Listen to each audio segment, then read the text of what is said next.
Europe 1, bonjour, le journal des sports. Samuel Etienne. Juste après le journal d'Hélène Zellani qui nous parlait de films, donc je vous le rappelle, toute l'actualité sportive avec Simon Rubin. Ça va Simon ? Très bien, parfait. À la une ce matin, bien sûr, les handballeurs français à domicile, les Bleus répondent présents pour leur mondial. Ils sont en demi-finale. C'est la meilleure équipe de sport collectif de l'histoire. En France, les Bleus du hand sont bien la preuve qu'une fois arrivés au sommet, eh bien on peut toujours grimper encore un peu plus haut.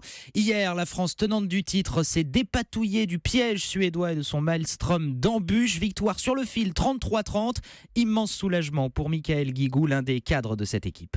On n'a pas été super précis, on n'a pas été, il y avait des balles qui traînaient, ça a été souvent pour eux, et les balles où on aurait pu tuer le match à +3, +4, on n'a pas réussi à le faire. Et ça a été du coup très difficile, mais c'est la force des grandes équipes et on a essayé on a tout donné. Hein. Je crois que depuis le début, on essaie de s'appliquer, depuis qu'on est rentré depuis ces huitièmes de finale. Même le début de match contre l'Islande n'était pas facile. On essaie de rester concentré et appliqué quoi qu'il arrive. Tous les ingrédients étaient réunis pour nous mettre en difficulté et malgré tout ça, on n'a pas lâché.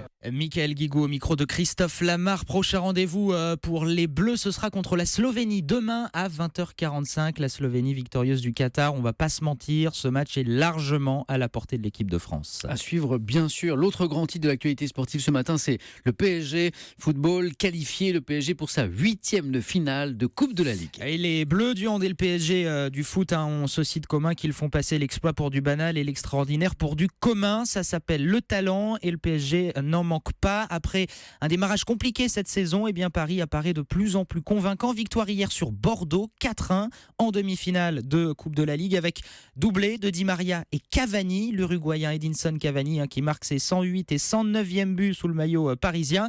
Julien Froment, on va dire que Cavani c'est assez simple, il est presque toujours au rendez-vous.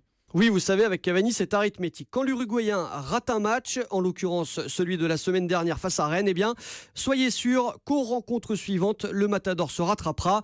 Cela n'a pas loupé. Un doublé en championnat contre Nantes samedi dernier, un autre doublé hier soir face à Bordeaux en Coupe de la Ligue. Cavani en est désormais à 109 buts, toutes compétitions confondues avec le PSG. Il est le deuxième meilleur buteur de l'histoire du club, ex-aequo avec le Portugais Paoletta.